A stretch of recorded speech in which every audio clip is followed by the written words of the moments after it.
Hello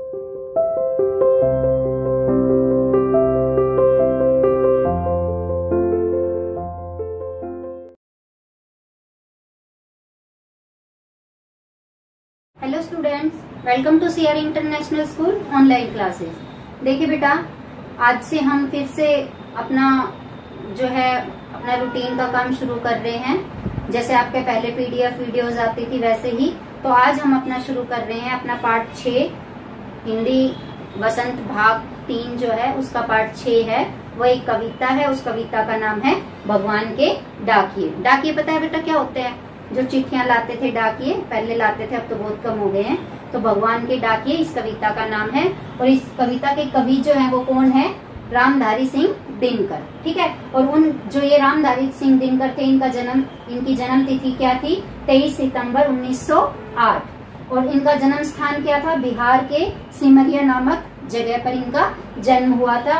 इनकी मृत्यु 24 अप्रैल 1974 को हुई थी।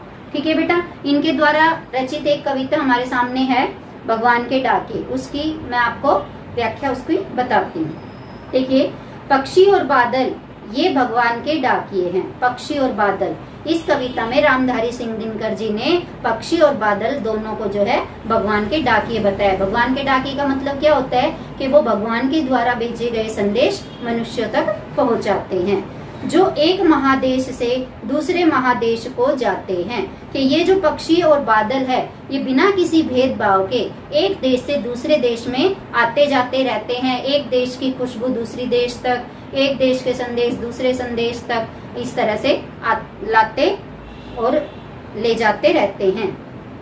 हम तो समझ नहीं पाते, अब मनुष्य जाति की लाइन है ये, कि हम तो समझ नहीं पाते हैं, मगर इनकी लाई चिट्ठियां पेड़ पौधे पानी और पहाड़ बाँचते हैं। बाँचते हैं का मतलब होता है पढ़ना। बाँचना मतलब पढ़ना। कि मनुष्य ये कह रहे हैं कि ये जो संदेश लेकर आते हैं, ये जब अपनी भाषा में बोलते हैं तो हमें इनकी भाषा, इनके संदेश समझ में नहीं आते हैं, लेकिन पेड़ पौधे पानी और पहाड़ ये चीजें जो होती हैं, ये पक्षी और बादल के द्वारा लाए गए संदेश जो है अच्छी तरह से पढ़ पाते हैं। यानी कि इनको बाँचते हैं, पढ़ते हैं और दूसरों तक पहुँचाते हैं। हम तो केवल यह आंकते हैं। आंकते हैं का मतलब हम अंदाजा लगाते हैं, अनुमान लगाते हैं कि एक देश की धरती दूसरे देश को सुगंध भेजती है।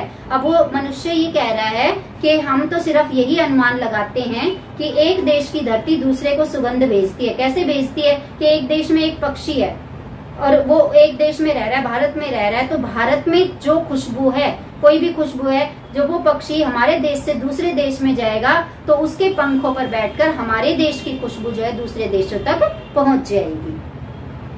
और वह सौरभ हवा में तैरते हुए पक्षियों की पाखों पर तैरता है। सौरभ होती है खुशबू, पाख होती है पंख जिसको बोलते हैं। कि ये जो खुशबू होती है वो पक्षियों के पैरों पर बैठकर जो है तीरता है। मतलब इधर उधर वो खुशबू जो है तीरती रहती है। यानी कि तीरने का मतलब क्या होता है? तैरना, तैरती रहती है। और एक देश का भाप दूसरे देश में पानी बनकर गिरता है। अब अगर हमारे देश में गर्मी हो रही है, गर्मी से भाप बनती है। आपको सभी को पता होगा कि गर्मी जितनी ज्यादा होगी उतनी भाप ज्यादा, गर्मी से भाप बनेगी। तो वो भाप जरूरी नहीं है यहीं पर ही रहे, वो भाप जो है जब दूसरे देश में जाएगी तो वो भाप वहां पर पानी के रूप में बरसेगी। तो यहाँ पर यही बताया है कि एक देश की भाप दूसरे देश में पानी बनकर गिरता है। कि अगर हमारे देश में गर्मी ज्यादा है तो यहाँ की भाप जो है हमारे पड़ोसी देश में पानी के रूप में बरसेगी। बस बेटा, यही 2 पैराग्राफ थे, आपकी छोटी सी ये पोयम थी।